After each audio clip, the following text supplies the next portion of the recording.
أعوذ بالله السميع العليم من الشيطان الرجيم. بسم الله الرحمن الرحيم. الحمد لله الذي هدانا لهذا وما كنا لنهتدي لولا أن هدانا الله لقد جاءت رسل ربنا بالحق.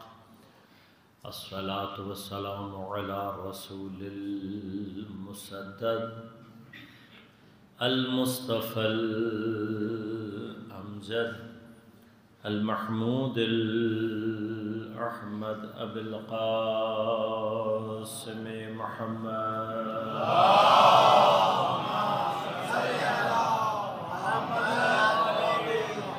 والصلاة والسلام على أسد الله الغالب غالب على كل غالب علي بن أبي طالب.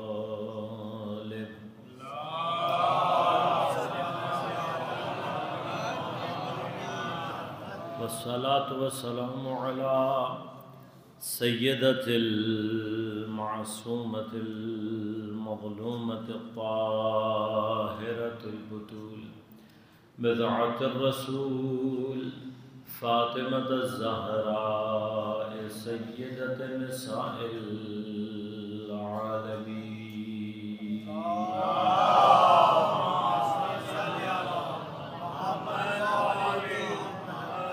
والصلاة والسلام على الحسن المجتبى والحسين المظلوم وأهل بيته الطيبين الطاهرين المعصومين المظلومين المنتجبين المنتخبين لا سيما بقية الله في الأراضين روحي وأرواح العالمين لتراب مقدمه الفداء. ولعنة الله على أعدائهم أجمعين. أما بعد، قال الله تعالى في كتابه الكريم: بسم الله الرحمن الرحيم. إنما يريد الله ليذهب عنكم الرجس أهل البيت ويطهركم تطهيرا.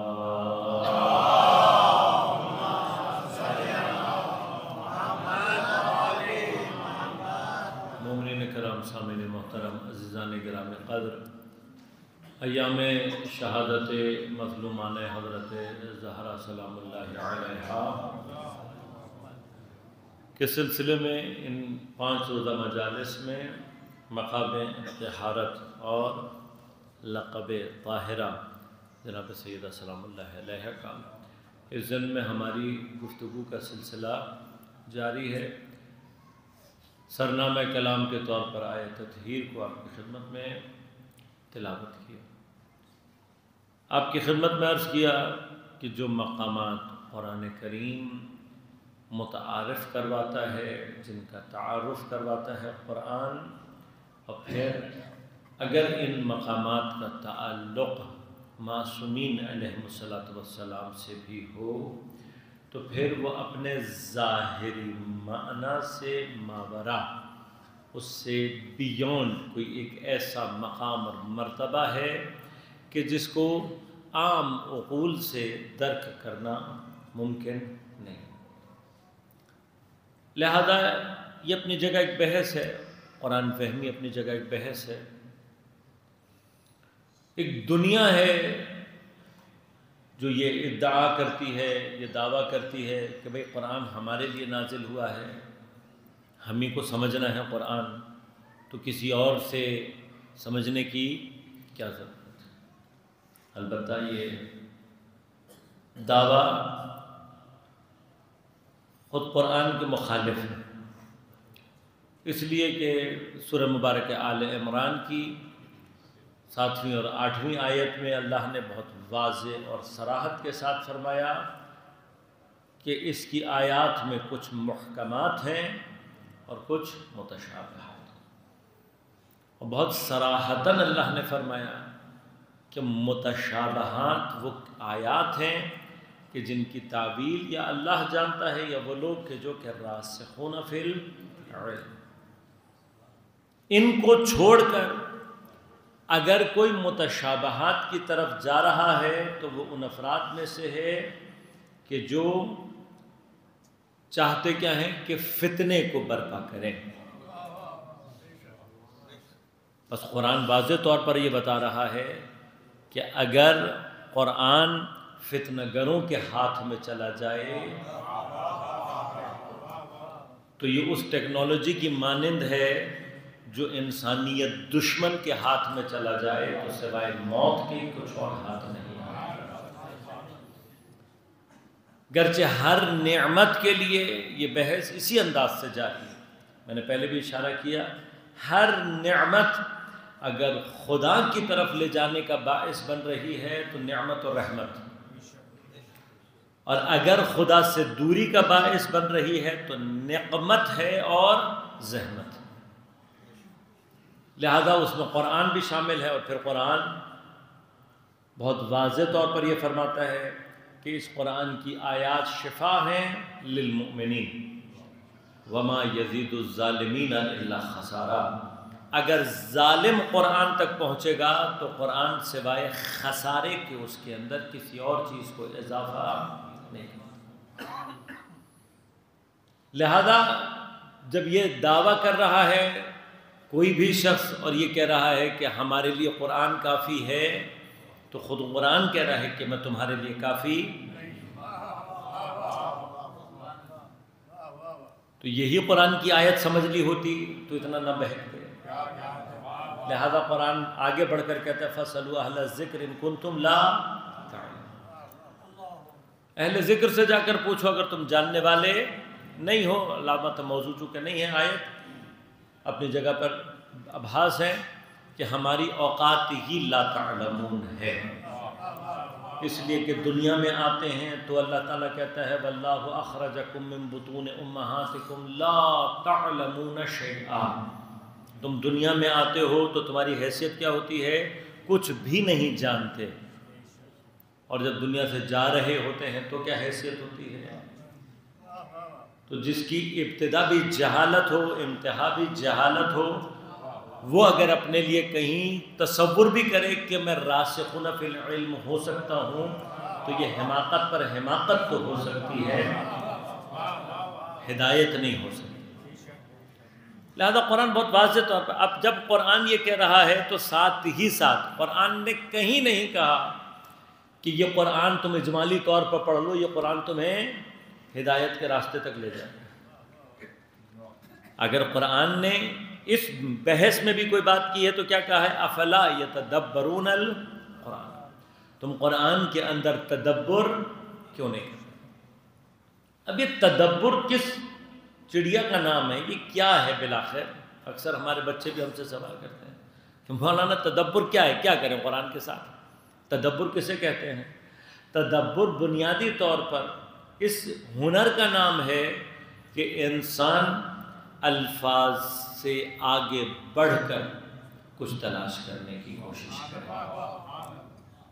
اگر آپ الفاظ کے ظاہر میں، لہذا ادب میں جب بھی ادب پڑھا ہے، کوئی ہر زبان ادب رکھتی ہے، اور ہر زبان کا لٹریچر پڑھانا اور اس کا ایک حصہ لٹریچر کا شاعری۔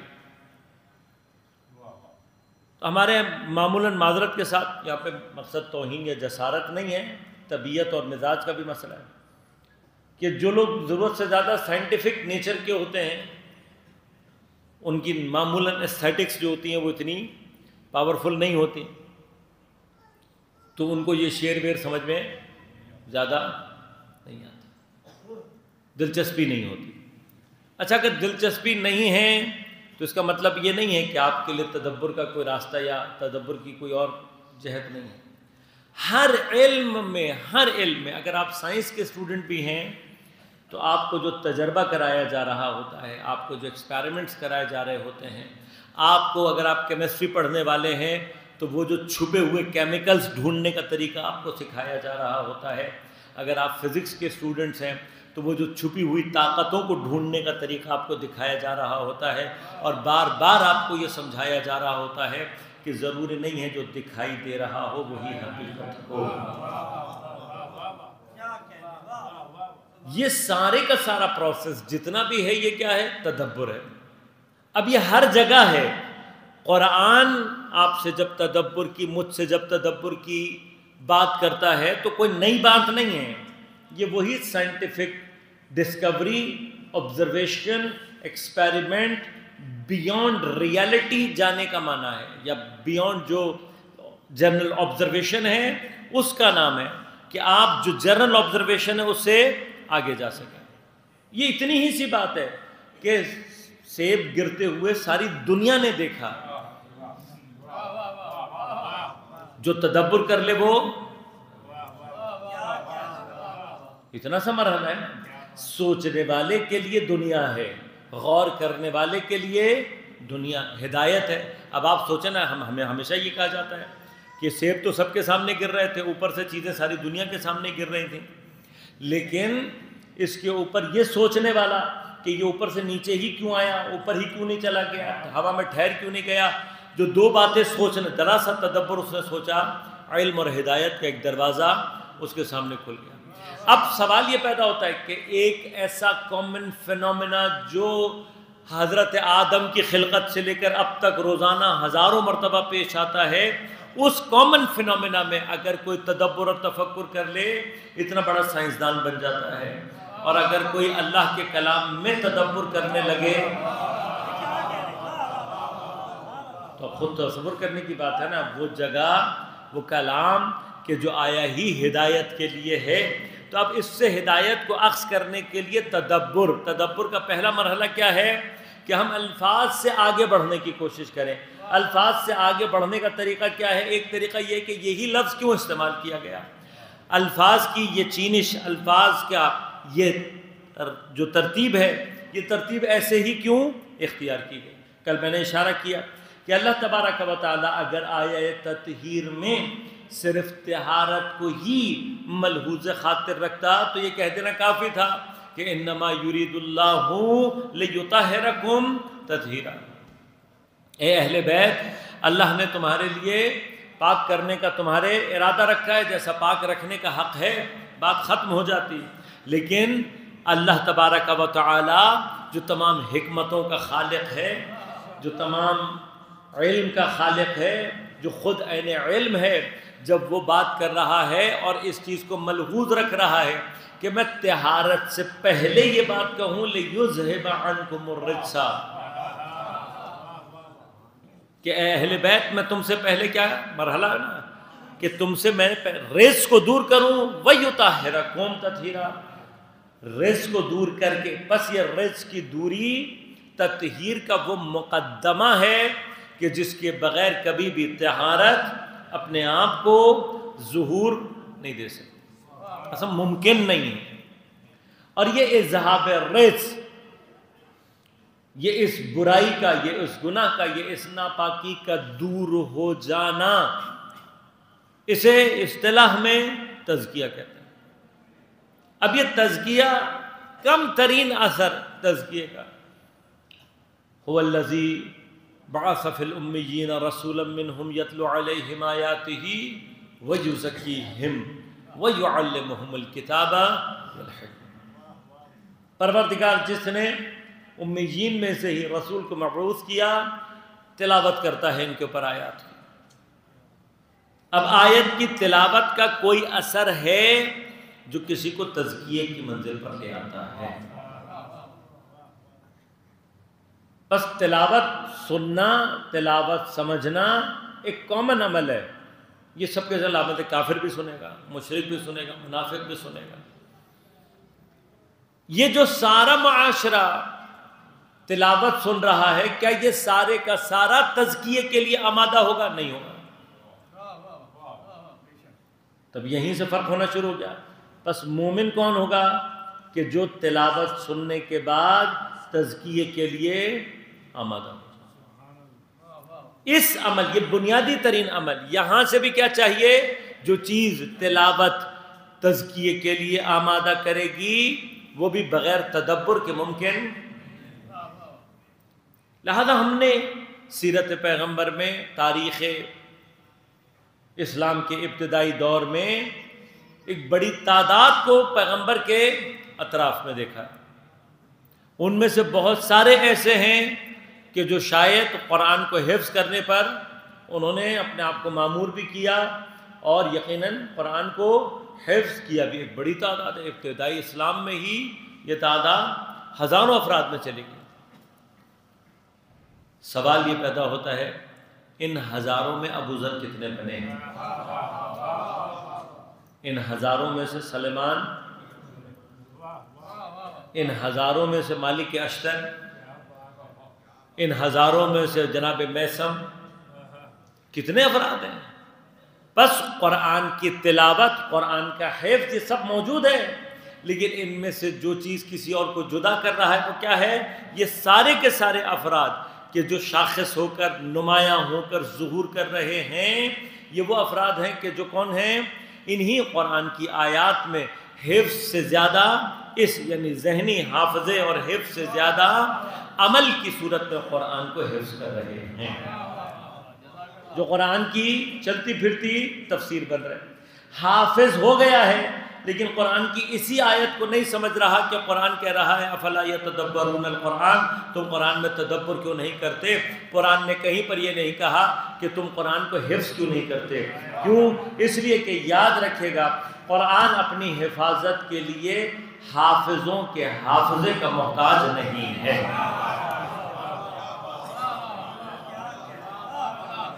قرآن اپنی حفاظت کے لیے حافظوں کے حافظے کا محتاج نہیں ہے۔ یہ حافظ جتنے ہیں ان کا حافظہ اپنے حفظ کے لیے قرآن کا محتاج ہے۔ قرآن ان میں سے کسی کا محتاج نہیں ہے۔ نہ قرآن کی حیثیت ایسی ہے کہ جو ان حافظوں میں محفوظ ہو کر قرآن محفوظ ہو جائے۔ تو یاد، میں تفصیل انشاءاللہ کبھی اور موقع ملے گا تو تفصیل سرچ کروں گا، لیکن یاد رکھیے گا عرش پہ جب قرآن محفوظ کیا جاتا ہے تو لوح کہلاتی ہے، اور فرش پہ وہ مقام کہ جو قرآن کو محفوظ کرتا ہے قلب معصوم کہلاتا ہے۔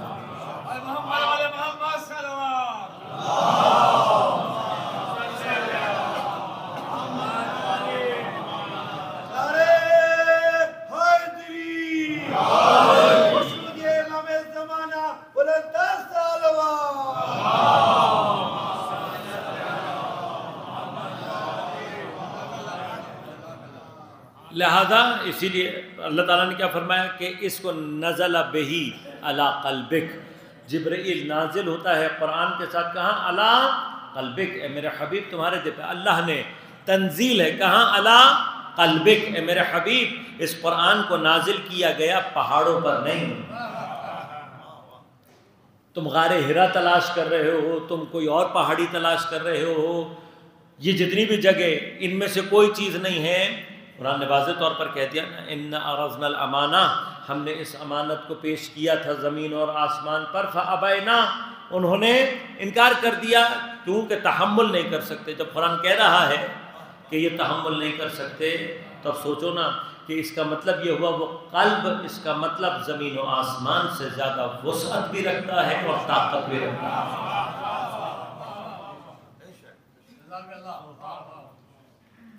طاقت رکھتا ہے یا نہیں؟ قرآن کو زمین اور آسمان تحمل نہیں کر سکتے۔ جس قرآن کو زمین اور آسمان تحمل نہ کر سکیں، اس قرآن کو تحمل کس نے کیا؟ قلب پیغمبر نے۔ تو اس کا مطلب کیا ہوا؟ اس کا مطلب واضح طور پر یہ ہوا کہ قلب پیغمبر کی طاقت بھی اور قلب پیغمبر کی وسعت بھی زمین اور آسمان سے زیادہ. عظمت حضرت محمد مصطفیٰ صلی اللہ علیہ وآلہ وسلم بلند ترین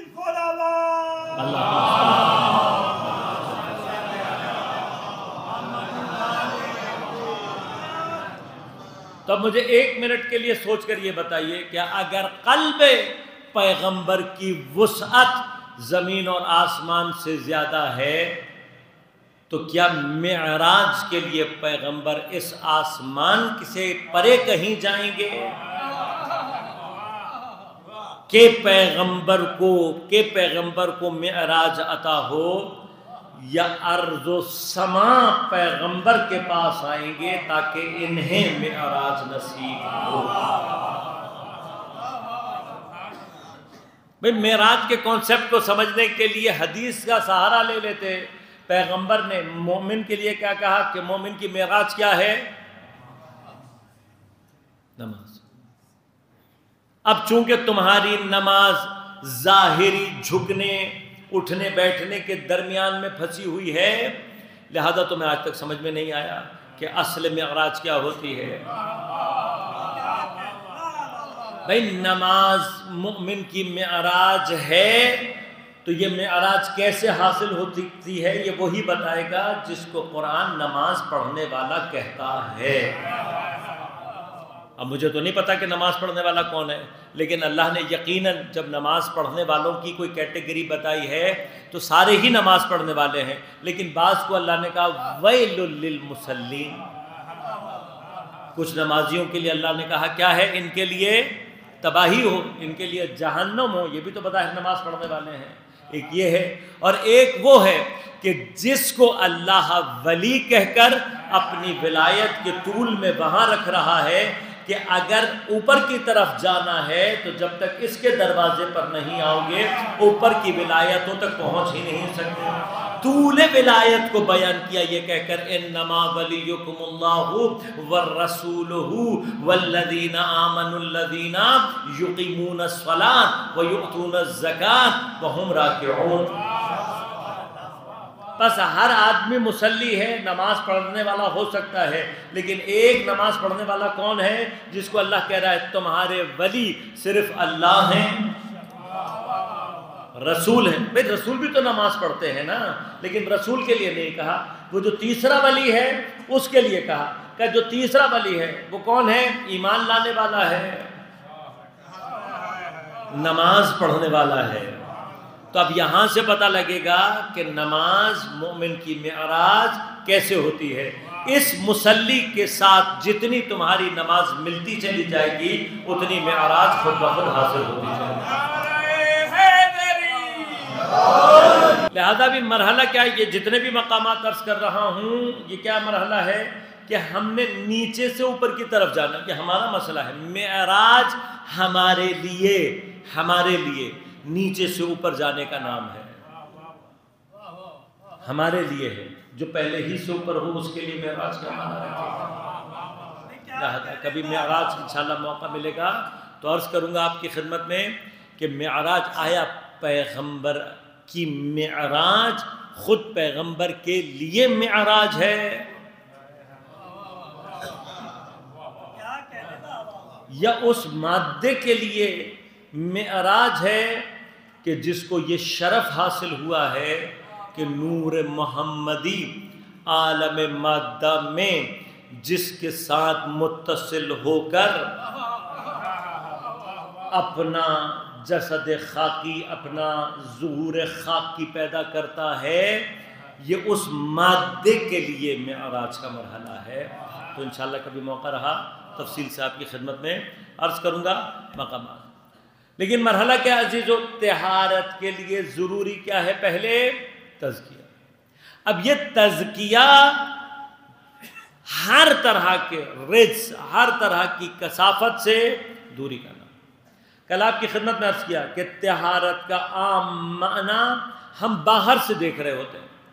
نجاست لگ گئی، دھو دیا، طہارت ہو گئی.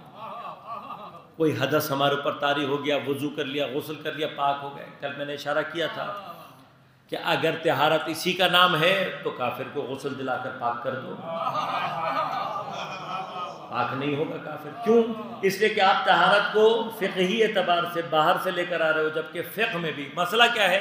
مسئلہ یہ فقہا چونکہ مبتلا بے مسائل کو سامنے رکھتے ہوئے تعلیمی اعتبار سے بات کرتے ہیں، ورنہ اصولاً یہ ہونا چاہیے کہ جب نجاسات اور مطہرات کو تذکرہ کیا جائے تو پہلی نجاست جو ذکر ہونی چاہیے وہ کفر، شرک اور نفاق کی ہونی چاہیے، اور اس کے مقابلے پہ جو پہلا مطہر بیان ہونا چاہیے وہ کیا ہونا چاہیے؟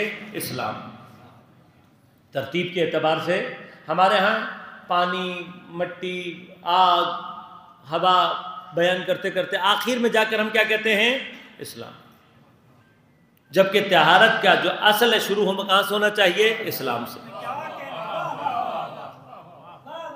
اسلام لائے گا تو پاک ہوگا نا۔ اب جتنا بھی کافر اپنا ہاتھ عین نجاست سے دور کر لے پاک ہوگا؟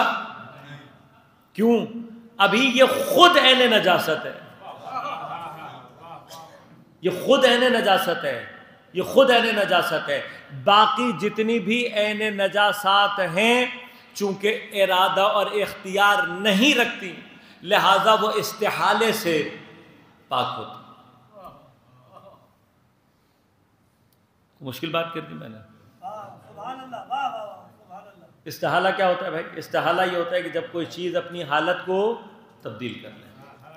عام طور پر مثال کیا دی جاتی ہے کہ بھائی کتا اگر نمک کی کان میں مر کے کتا نمک میں تبدیل ہو جائے، اس کی ماہیت، اس کی حالت تبدیل ہو جائے تو کیا ہو جائے گا؟ پاک ہو جائے گا نا۔ یہ جتنی بھی نجاسات ہیں کافر کے علاوہ ساری کی ساری وہ ہیں کہ جو ارادہ اور اختیار نہیں رکھتے، تو ان کے لیے کیا ہے؟ استحالہ۔ یہ جب تک اپنی ماہیت تبدیل نہیں کریں گی پاک نہیں ہوگی۔ لیکن کافر چونکہ ارادہ اور اختیار رکھتا ہے لہذا اس کے لیے استحالہ نہیں ہے، اس کے لیے ہے اسلام۔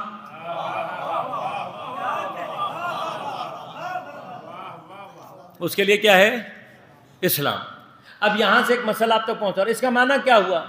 اگر میں دونوں مطہرات کو سامنے رکھوں تو مجھے نظر آ رہا ہے باقی ساری جتنی بھی عین نجاستیں ہیں وہ اپنی نجاست کو ختم کر سکتی ہیں، کس کے ذریعے سے؟ استحالہ، اپنی ماہیت کو تبدیل کر دیں تو۔ ایک صرف کافر ایسا ہے کہ جب تک اس کے لیے استحالہ نہیں ہے اس کے لیے کیا ہے؟ اسلام۔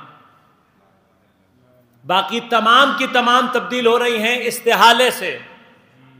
کافر تبدیل ہو رہا ہے اسلام سے۔ تو اتنی سی بات آپ کو سمجھ میں آ جائے، جب باقی ساری استحالہ یعنی ماہیت کو تبدیل کرنے سے پاک ہو رہی ہیں تو ایسا نہیں ہو سکتا کہ کافر کے اندر کوئی تبدیلی نہیں آ رہی ہوتی۔ اس کا معنی ہی یہ ہے کہ اصل اسلام وہ ہوتا ہے جو ماہیت کفر کو تبدیل کر دیتا ہے۔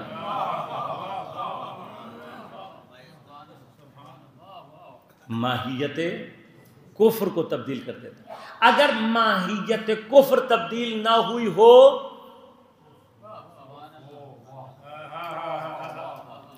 دیکھیے کتا جو ہے وہ نمک کی کان میں مر گیا، کچھ تبدیل ہوا کچھ نہیں ہوا،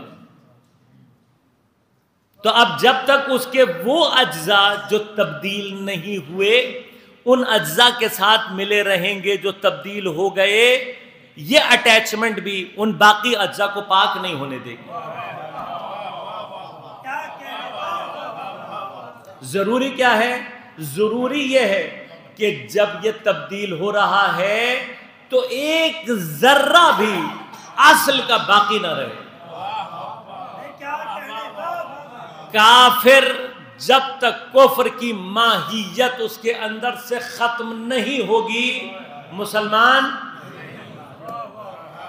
اب اگر یہ کیفیت صرف زبانی کلمہ پڑھنے سے حاصل ہو جاتی ہے تو پھر ہم سارے کے سارے مسلمان ہیں،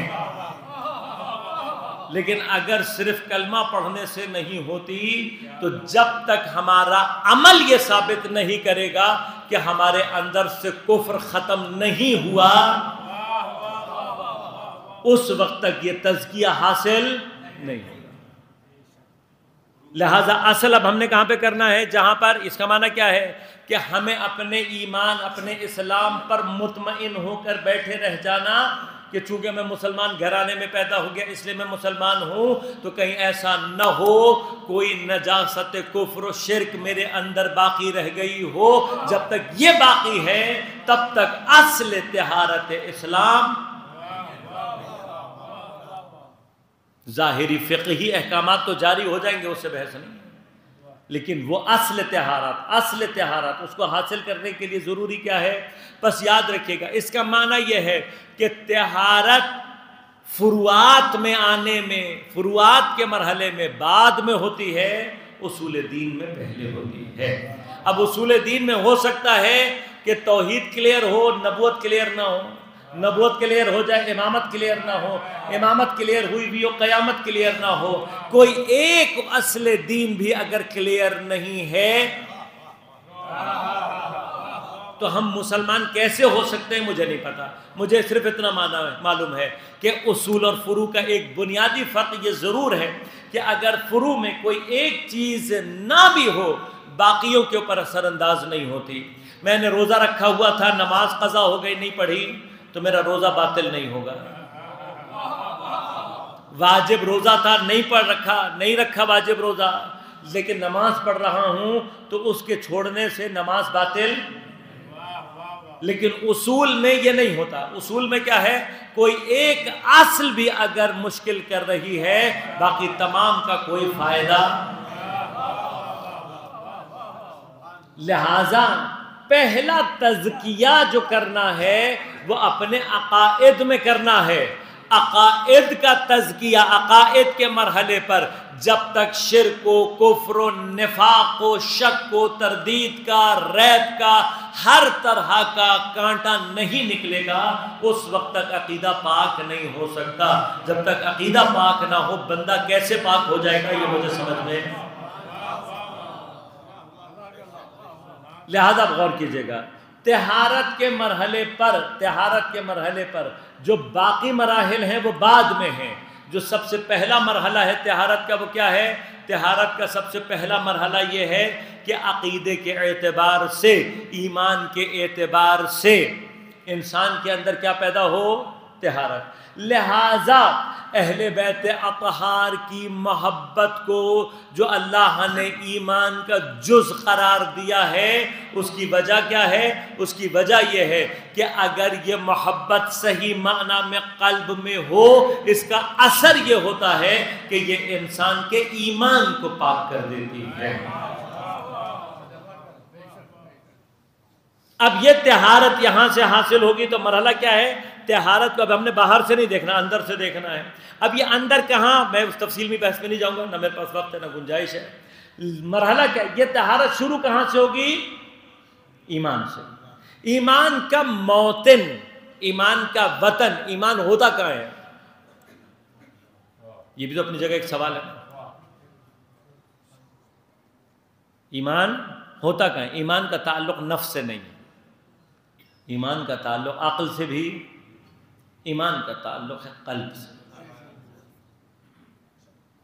اور اگر قلب میں ایمان صحیح ہوگا تو اس کا ظہور ہوتا ہے، تب آپ کے بدن سے، آپ کے وجود سے صحیح عقیدے کا ظہور ہوتا ہے۔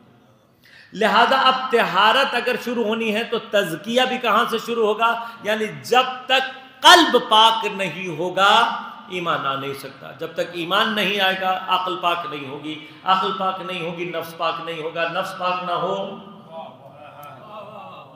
بدن پاک نہیں ہو سکتا۔ اب یہ طہارت یہاں سے اندر کی جانب سے باہر کی جانب سفر کر رہی ہے، لیکن کیا ہوتا ہے؟ مراحل ہے مختلف۔ قلب کے اندر پاکیزگی کا مرحلہ ہونے کے باوجود ہو سکتا ہے عقل ضعیف ہو، عقل ضعیف ہونے کے ہو سکتا ہے کہ عقل نہ ہو ضعیف، لیکن بعض جگہوں پر نفس، بعض اور تربیت کے، ماحول کے دیگر مسائل کی وجہ سے نسبتاً مشکلات ہوتے ہیں۔ ان تمام مشکلات کا نتیجہ انسان کے اندر سے گناہ کی صورت میں ظہور کرتا ہے۔ بس ایک مرحلہ ہے شرک و نفاق و کفر کا، اور ایک مرحلہ ہے معاصی کا، گناہ کا، دونوں ہی نجاست ہے۔ اب یہ اللہ تبارک و تعالی کا ایک احسان ہے ہمارے اوپر کہ وہ ہمارے ضعیف ایمان کو بھی بعض اوقات قبول کر لیتا ہے، ہماری ضعیف عقل کو بھی، ہمارے بیمار نفس کو بھی قبول کر لیتا ہے۔ شرط کیا لگائی ہے اس نے شرط یہ لگائی ہے کہ اس تمام ضعف کے ساتھ بھی اگر تم ایمان کے کسی ایک مرحلے پر بھی ہو، خدا تمہیں اس ایک مرحلے میں بھی نجات دے دے۔ لہذا کل ایک مجلس کے بعد ایک صاحب نے کہا مولانا آپ نے تو لگتا ہے چھٹی کرا دی، اب تو ہم بخشے ہی نہیں جائیں گے۔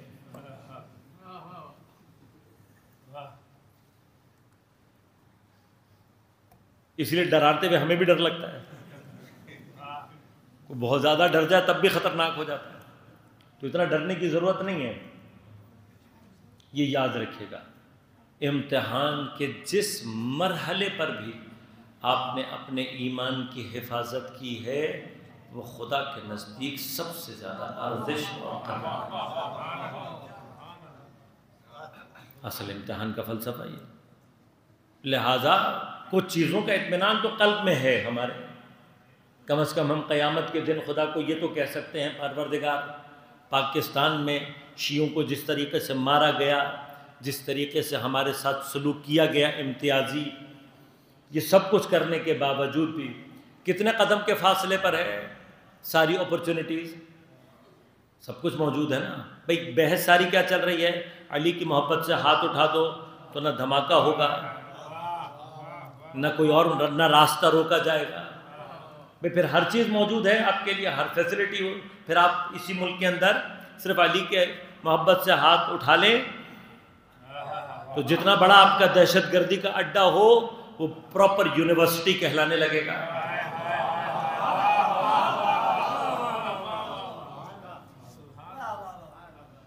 یہ اصول ہم دیکھ رہے ہیں پاکستان میں ہو رہا ہے نا، جتنا بڑا مرکز ہے دہشت گردی کا، کل خود ہی کہہ رہے تھے کہ یہ دہشت گردی کا سب سے بڑا، اور آج اسی کو یونیورسٹی کا سٹیٹس دے دیا، 4 خبریں چلا دی کہ انہوں نے یوں پی ایچ ڈی کرا دی، یہاں فلاں کرا دی، مثلا یہاں سے یہ نکل رہے ہیں، یہاں سے وہ نکل رہے ہیں۔ ہم نے نکل کر صرف ہمسائے ملک میں جا کر فتنہ و فساد کرتے ہوئے دیکھے ہیں، کوئی ڈھنگ کا انجینئر ہمیں آپ کا آج تک نظر نہیں آیا۔ اتنے برے حالات میں بھی اگر ہم عشق حسین اور عشق علی سے ہاتھ نہیں اٹھا رہے تو یہ خدا کے نزدیک قدر رکھتا ہے۔ لیکن وہ جو پردہ غیبت میں وارث بیٹھا ہوا ہے اس کی خواہش صرف یہ ہے کہ اس جوہر کو اپنے اندر اتنا مضبوط کرو کہ یہ ایمان کا وہ درخت نہ آور تمہارے اندر بن سکے کہ جس پر اہل بیت اطہار فخر کر سکیں۔ اگر اتنا ایمان تمہارے اندر موجود ہے کہ تم اتنے بدترین حالت میں بھی اپنے ایمان سے ہاتھ نہیں اٹھا رہے تو پھر اسی کو آگے تھوڑا سا بڑھانے کی ضرورت ہے، اسی کو تھوڑا سا مضبوط کرنے کی ضرورت ہے، ذرا سی توجہ دے کر۔ وقت نہیں، کبھی موقع ملا انشاءاللہ عرض کروں گا کہ نہج البلاغہ میں حضرت امیر علیہ السلام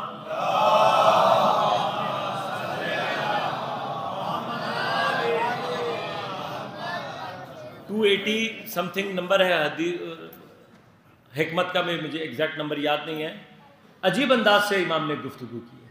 فرمایا میرا ایک بھائی تھا فی اللہ، ایسا بھائی جو اللہ کے لیے میرا بھائی تھا۔ یہ کہہ کر امام نے اس کی کچھ تعریفیں بیان کی۔ ان میں سے پہلا جملہ جو تھا امام کا وہ یہ تھا کہ وہ میرا اللہ کے لیے جو بھائی تھا فی اللہ، اللہ کے راستے میں جو میرا بھائی تھا، کہ وہ میری نظر میں اس لیے باعظمت تھا کہ دنیا اس کے نزدیک انتہائی پست تھی، حقیر تھی۔ پھر بہت ساری صفات امام نے بیان کی اپنے اس بھائی کی، اور آخر میں آ کر امام فرماتے ہیں اگر تم سب کچھ نہیں کر سکتے تو تھوڑا سا کرو، اس لیے کہ وہ تھوڑا سا بھی ہونا کچھ نہ ہونے کے مقابلے میں بہت بہتر ہے۔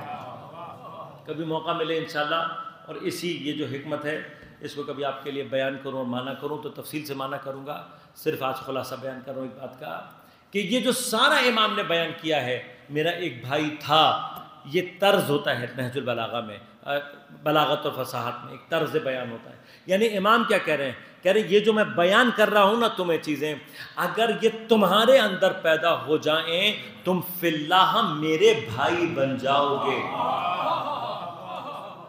تم کیا بن جاؤ گے؟ میرے بھائی بن جاؤ گے۔ کون کہہ رہا ہے؟ یہ وہ کہہ رہا ہے کہ جب پیغمبر نے زمین کے اوپر اخوت کو جاری کیا، 2 مرتبہ اخوت کو جاری کیا پیغمبر نے، اور جب بھی جاری کیا جس کو اپنے لیے اخوت کے لیے حضرت کو چنا ہے وہ حضرت امیر ہے۔ اب حضرت امیر کہہ رہے ہیں اگر تم میرے بھائی بن جاؤ گے تو میں جس کا بھائی ہوں اس کے بھائی۔ عزیزان من، یہ راستہ ہے طہارت کا، یعنی اگر ہم مطہرین تک پہنچ گئے ہیں تو اب جتنا ان کے نزدیک ہوتے چلے جائیں گے اتنا ہمارے وجود میں طہارت اثر کرتی چلی جائے گی، جتنی طہارت اثر کرتی جائے گی اتنا ہم ان سے مشابہ ہوتے چلے جائیں گے، جتنا ان سے مشابہت پیدا ہوتے چلے جائیں گے جتنے بھی عالم کے فیض الہیہ ہیں ان کو تحمل کرنے کی صلاحیت خود بخود ہمارے اندر پیدا ہو جائے گی۔ لہٰذا اب غور کیجیے گا، یہ جو نقطہ ہے جو یہاں تک میں پہنچانے کے لیے اتنی زحمت کی آپ کی خدمت میں، یاد رکھیے گا یہ وہ نقطہ ہے، یہ وہ جگہ ہے جہاں اب ہمیں یہ سمجھ میں آنی چاہیے کہ جب تک یہ والی طہارت یعنی اس انداز سے طہارت حاصل نہ ہو، کائنات میں فیض الہی کو جریان دینے اور اس کو حاصل کرنے اور اس کو تحمل کرنے کا مقام پیدا ہوتا ہی نہیں ہے۔ لہٰذا کائنات میں ولایت و امامت و نبوت و رسالت و خلقت، ہدایت، تمام کے تمام جتنے بھی فیوزات الہیہ ہیں، جس نقطۂ انعطاف سے یہ اپنے آپ کو کائنات میں جاری کرتے ہیں اس نقطۂ انعطاف کا نام طہارت ہے۔ اس نقطۂ انعطاف کا نام کیا ہے؟ طہارت۔ اور یہ طہارت انشاءاللہ کل آپ کی خدمت میں عرض کروں گا کہ یہی نقطۂ انعطاف طہارت مجسم ہو جائے سیدہ سلام اللہ علیہا کے ساتھ۔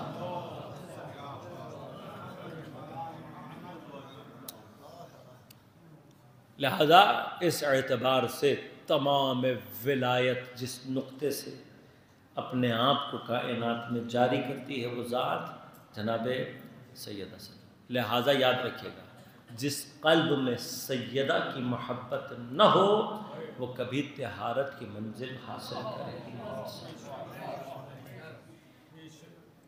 اگر یہ محبت اعماق وجود میں ہو،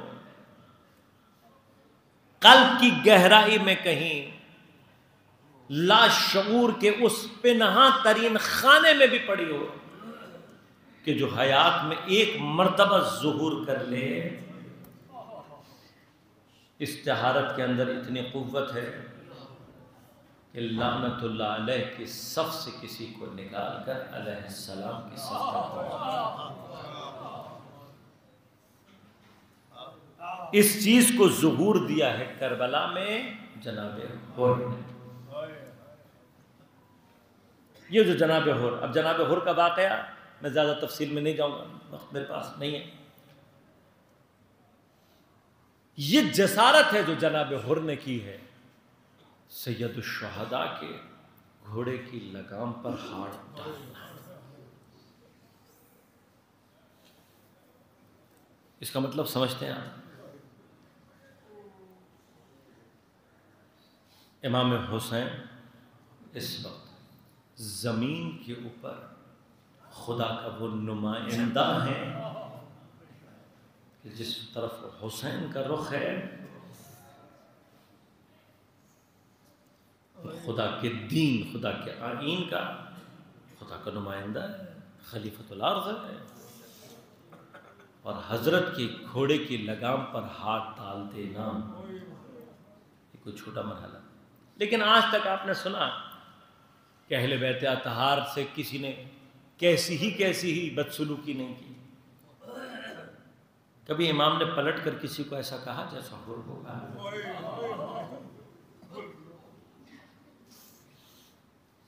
ایک سوال ہے نا، بدترین سلوک کرنے والوں کے ساتھ امام ان کو نہیں کہہ رہے، لیکن حر کو کیا کہہ رہے ہیں؟ سکولت کا امک، تیری ماں تیرے غم میں ہوئی۔ یہ سب و شتم نہیں ہے، خدا نخواستہ بد کلامی، بد دہانی نہیں ہے، طعنہ نہیں ہے، لیکن ایک ایسی نفرین یا ایک ایسی بد دعا ہے کہ جس کی تاثیر عرب کے اوپر شدید ہے، شدید ہے، اس میں کوئی شک نہیں۔ لیکن اتنا سخت جملہ کیوں کہا؟ اس لیے کہ حر کا کام سنگین تھا، حر کی یہ غلطی بہت سنگین تھی۔ کیا کیوں امام حسین؟ یہ بات مجھے نہیں سمجھ میں آئی۔ جب ایک عارف کا واقعہ ہمارے استاد نے بیان کیا تو گویا میرے لیے اس مسٹری کا دروازہ کھلا۔ استاد کہنے لگے کہ وہ عارف غالباً انقلاب سے پہلے کے دور میں لباس پہن کر جب بازار سے گزرتے تھے تو کچھ بچے جوان ان کا مذاق اڑاتے تھے، تنگ کرتے تھے، تو پورا راستہ جو ان کو تنگ کرتے رہتے تھے وہ سر جھکا کے جاتے رہتے۔ جب اپنے گھر کے پاس پہنچتے اور بچے پلٹ جاتے تو گھر میں داخل ہونے سے پہلے ایک مرتبہ مڑ کر 2-3 باتیں ان کو سنا کر اور گھر میں چلے جاتے۔ تو جو ان کو جاننے والے بعض افراد تھے جنہوں نے ان کو یہ عمل کرتے ہوئے دیکھا تھا، وہ یہ جانتے تھے کہ یہ یعنی اس وجہ سے نہیں کر رہے کہ ان سے ڈرتے ہیں، بچوں سے ان کے سامنے نہیں بول سکتے اس لیے یہاں بول رہے ہیں، انہیں معلوم ہے کہ آقا وہاں پر بھی بول سکتے ہیں۔ تو یہ کنفیوژن تھی کہ اگر بول رہا ہے تو وہاں کیوں نہیں بول رہے، اور اگر سنانا مقصود نہیں ہے تو بول کیوں رہے ہیں؟ تو کسی ایک نے سوال کر لیا، اس نے کہا آقا صاحب نہیں سمجھ میں آیا ہمیں، اگر آپ نے ان بچوں کو ہی کچھ کہنا ہے تو ان کے سامنے کیوں نہیں کہتے؟ کہا میں نہیں کہنا چاہتا ہے۔ تو پھر کہتے کیوں ہیں؟ کہا یہ الگ مسئلہ ہے۔ کہا میں جانتا ہوں ان کے دل پاک ہیں، یہ بیچارے شبہات کا شکار ہیں، انہیں نہیں پتا، ان کو تربیت نہیں کی گئی، ان کو بتایا نہیں گیا، یہ بیچارے شبہات کا شکار ہیں، ورنہ دل ان کے پاکیزہ۔ کلمات ہے جب مجھے پتا ہے کہ قلب پاکیزہ ہیں تو میں ان کو ڈانٹنا نہیں چاہتا ہوں۔ کہ جب نہیں ڈانٹنا چاہتا تو پھر یہاں کیوں کہتے؟ کہتے اگر میں چپ چاپ اپنے گھر میں چلا جاؤں، ان کو جواب نہ دوں تو ان کا معاملہ میرے ساتھ ختم ہو کر خدا کے ساتھ شروع ہو جائے۔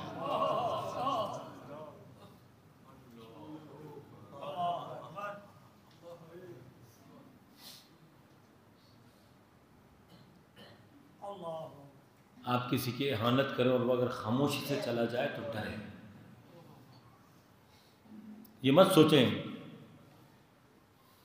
کہ میں نے بڑا کام کیا، وہ جواب بھی نہیں دے سکا۔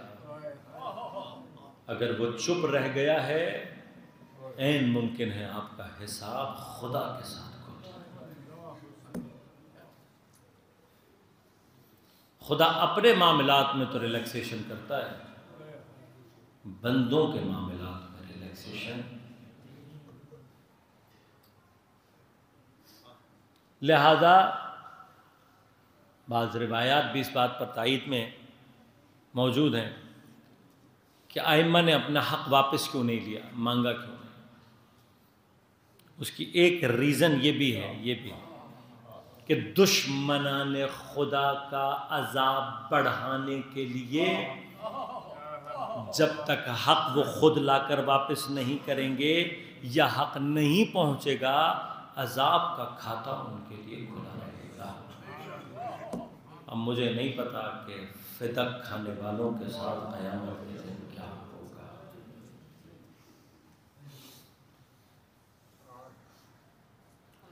چونکہ حر کا قلب پاکیزہ ہے، جو کیا ہے اس نے وہ جان بوجھ کر نہیں کیا، شبہ کا شکار ہے، لیکن جو کر دیا ہے وہ سنگین ہے۔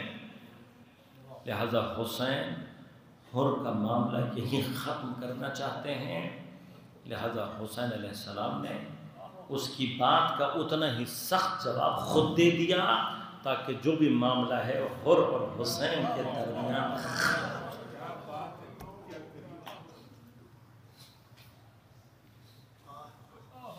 لیکن یقیناً جناب حر کا بھی تو امتحان ہے نا۔ اگر آج حر پلٹ کر جواب دے دیتا تو کبھی بھی یزید کے پہلو سے باہر نہیں نکلتا، لیکن اعماق جان میں، قلب کی گہرائیوں میں سیدہ کی محبت آڑے آ گئی۔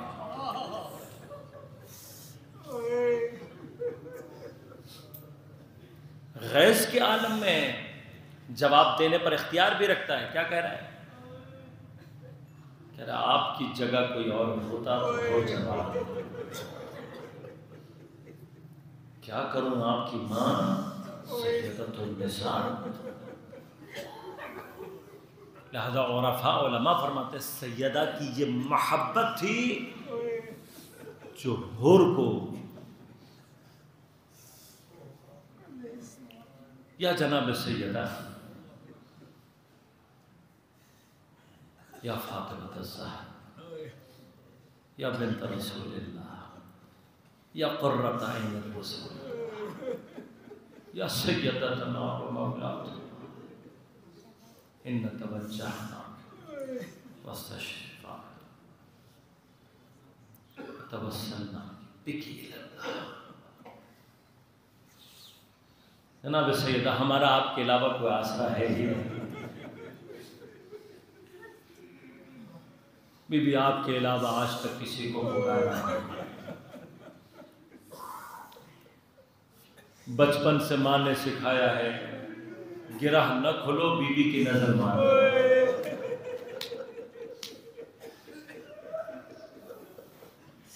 بی بی اپنی پاکٹ منی سے آپ کے نظر کی چھوٹی چھوٹی ٹافیوں سے لے کر آج تک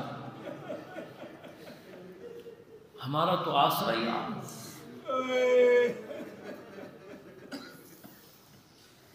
اپنے وقت کے حسین سے کہو ایک نگاہ کریمانہ ہمارے قلب پر بٹھا۔ یہ شبیں علی کے گھر میں سنگین ہیں۔ کیوں؟ اس لیے کہ علی کا سہارا جگہ جگہ سے ٹوٹ چکا ہے۔ دل تو ٹوٹا ہوا ہے علی کا، پیغمبر کے بعد علی کا سب سے محکم سہارا سیدہ، لیکن امت نے اتنی جگہ سے توڑ دیا ہے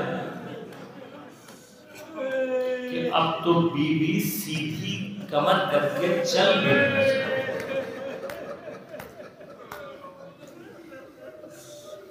کس قدر مظلوم رہی ہے نبی کی بیٹی۔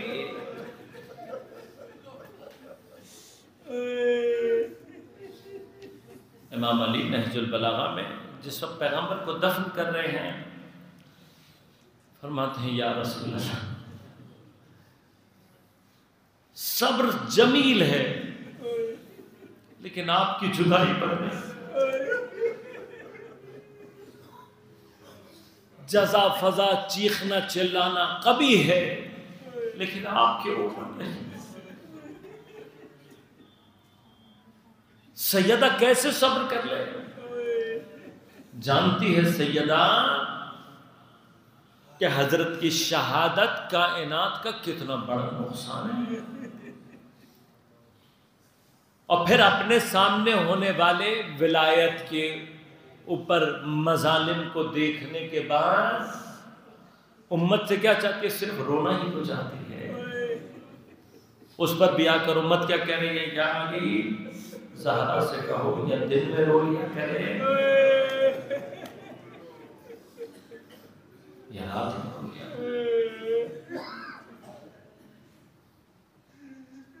ٹوٹی ہوئی پسلی سے بیت الاحزان جانا آسان تو نہیں. لہذا بیت الاحزان آتے جاتے جب پیغمبر کی قبر کے پاس سے گزرتی ہے تو بیٹھ کر صرف اتنا کہتی ہے صبت علیہ لو انہا صبت علیہ. کتنے دن؟ 75 دنوں میں زہرا جیسی بیوی یہ کہہ رہی ہے بابا اتنے مصائب میرے اوپر پڑے ہیں، اگر دنوں میں پڑتے راتوں میں تبدیل.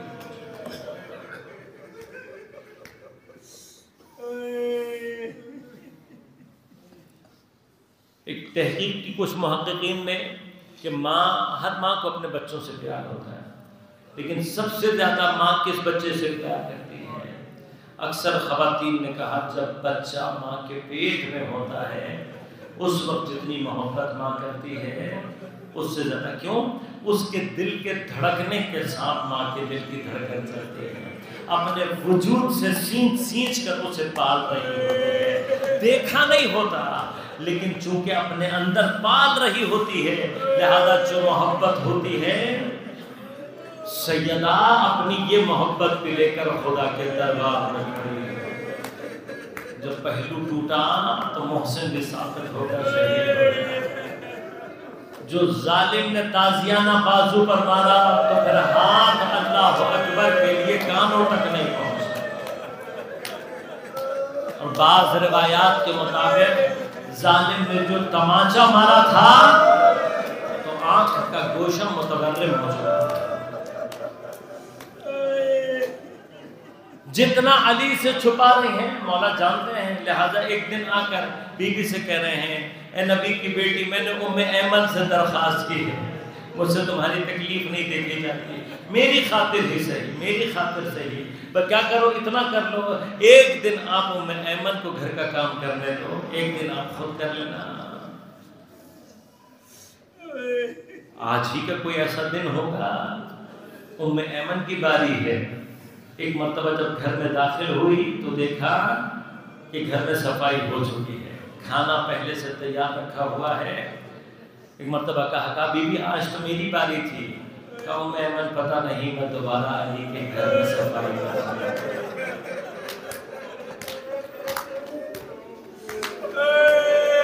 کہا بی بی تو کھانا مجھے بنانے دیتی ہے. کہا ام ایمن پتہ نہیں اپنے بچوں کے لیے دوبارہ کھانا بنا سکوں. شہزادی ایسی باتیں کیوں کرنے کی ہوں؟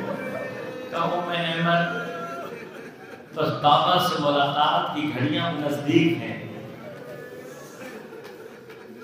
میں اپنے حجرے میں جا رہی ہوں. ام ایمن جب تک میری تسبیح کی آواز آئے سمجھ لینا کہ میں ہوں، لیکن اگر میری تسبیح کی آواز آنا بند ہو جائے تو سمجھ لینا کہ چلی گئی ہوں اپنے بابا کے پاس.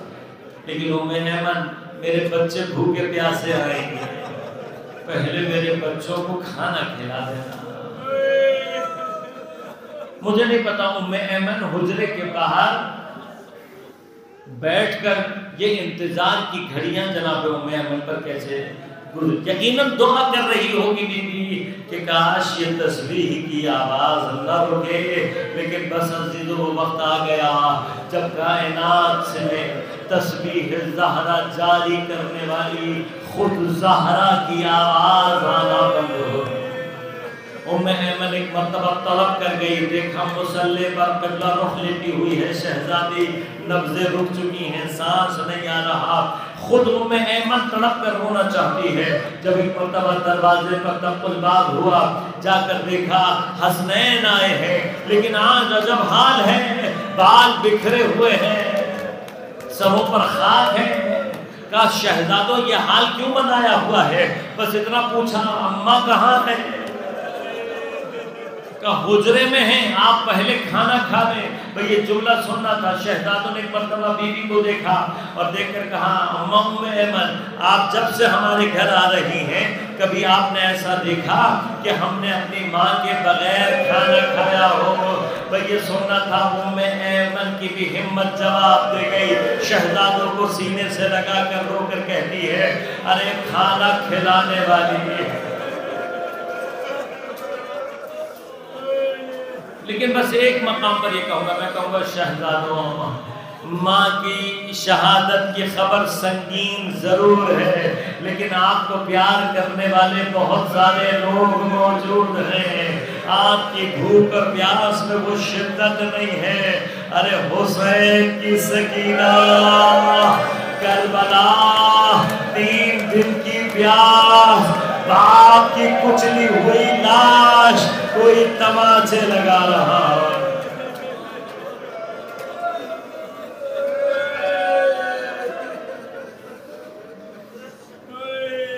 الا ولعنۃ اللہ علی القوم الظالمین وسيعلم الذين ظلموا أي منقلب ينقلبون۔ بار الہ ہماری عبادت کو اپنی بارگاہ میں قبول و منظور فرما، بحق زہرا و ابیہا و بعلہا و بنیہا، منتقم زہرا، منتقم کربلا، منتقم شہداء امام زمان کے ظہور میں بعد مومنین تمام مسلمین جہان کی حفاظت فرما، جہاں جہاں مومنین مسلمین جہان باطل سے برسر بیکار ہیں ان کو نصرت و کامیابی عنایت فرما، دین دشمن اہل بیت دشمن قوتوں کو نیست و نابود فرما، بالخصوص اسرائیل اور اس کے تمام حامی اور بالاخص منافقین کو نیست و نابود فرما، مومنین کی پریشانیوں کو دور فرما، مشکلات کو آسان فرما۔ ہم سب کو امام زمان عجل اللہ تعالیٰ فرجہ الشریف کے عوام انصار میں شمار ہونے کی توفیق عنایت فرما۔ کچھ بیماروں کے لیے خاص طور پر دعائے صحت کا کہا گیا، بالاخص مولانا ناظر عباس تقوی صاحب کے فرزند، دیگر جتنے بھی مریض آپ کے مورد نظر ہیں، بارہا سب کو بحق زہرا و ابیہا و بعلہا و بنیہا شفاء کامل عاجل عنایت فرما۔ ربنا تقبل منا انک انت السمیع العلیم برحمتک یا ارحم الراحمین۔